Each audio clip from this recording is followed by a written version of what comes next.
Hi, welcome to Cooking with Rich, a Cooking with Dan and Cooking with Longball production.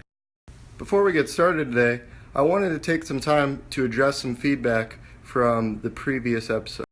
It has come to my attention that I was not giving enough credit to my friend Zerby, and from now on each episode will be credited as a Cooking with Dan and Cooking with Longball production. I'd also like to thank the many of you that have reached out to me and supported me with my Cooking with Rich videos, and as I continue to do so in the future. I'm also going to take this time to address someone that pointed out to me that just putting stuff in a blender is not really cooking. The definition of cooking is the practice or skill of preparing food by combining, mixing, and or heating ingredients. That is according to the most convenient source, I would say, that I have at the moment, Siri. So I think we can all agree that I am actually cooking stuff here in this kitchen. Okay, now we can start cooking. Today, I'm going to be making myself a tomato sandwich. Those of you that have seen all one of my Cooking with Rich videos, you're going to want to go back to the same place that you got your blender and get a toaster. Then, you're going to want to pick out your favorite bread. It doesn't really matter which bread you use. Maybe convenience is the best option, but I'm gonna go with some country wheat Italian bread because that's all I really have. You're gonna want to put your bread in the toaster and then push it down, but you don't want to toast it too much because then it'll get too hard and gross. So when your bread is toasting, this would be a good opportunity to cut up some tomatoes. Seeing as I'm making one sandwich, I probably only need one tomato. You're gonna want to cut off the ends because those are gross and nobody should eat those. I'd recommend cutting the tomato using both of your hands. It's probably safer and a lot easier.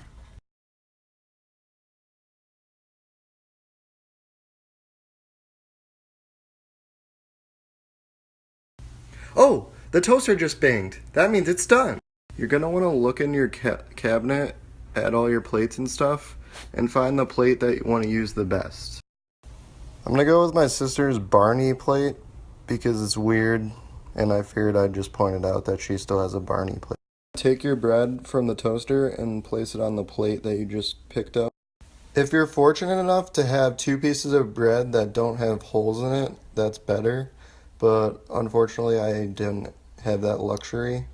Next, you're going to want to spread a very small amount of mayonnaise on the piece of bread that you have that doesn't have a hole in it, so it doesn't go through onto your hands.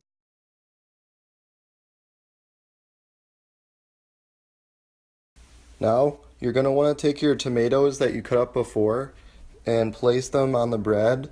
I like to cover the entire surface area of the bread with.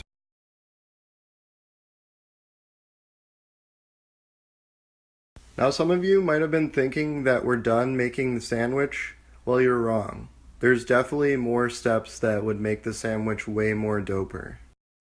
Some people like to put a tiny bit of olive oil on the sandwich. I'm not one of those people, so I'm not going to. One thing that I would strongly encourage is to put a little bit of salt and pepper on top of the tomato part of the sandwich because that's going to bring out the flavor in the tomatoes. You don't want to go crazy here because then it's just going to taste like salt and pepper. There's also the option of putting a little bit of balsamic vinaigrette or balsamic oil on it. Again, not for me. Then you're just going to want to take the top and put it on your sandwich and smush it down a little bit. You don't want to go too crazy because then you just got a big pile of smushed tomato sandwich. Now, before I try this, some of you may be thinking that, ew, who eats tomato sandwiches? That's gross. Well, you're wrong. They're actually pretty good. And I think that the combination of the mayo, tomato, and the salt and pepper really creates a unique flavor. Here we go.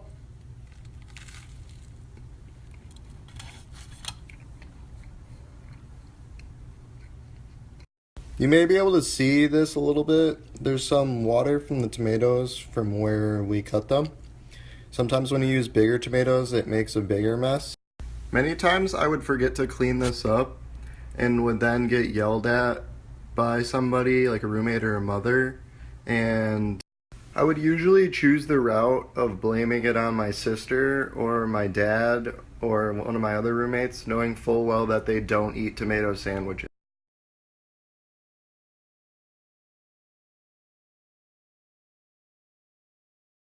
That's all that we have for today with Cooking with Rich, a Cooking with Dan and Cooking with Long Ball production.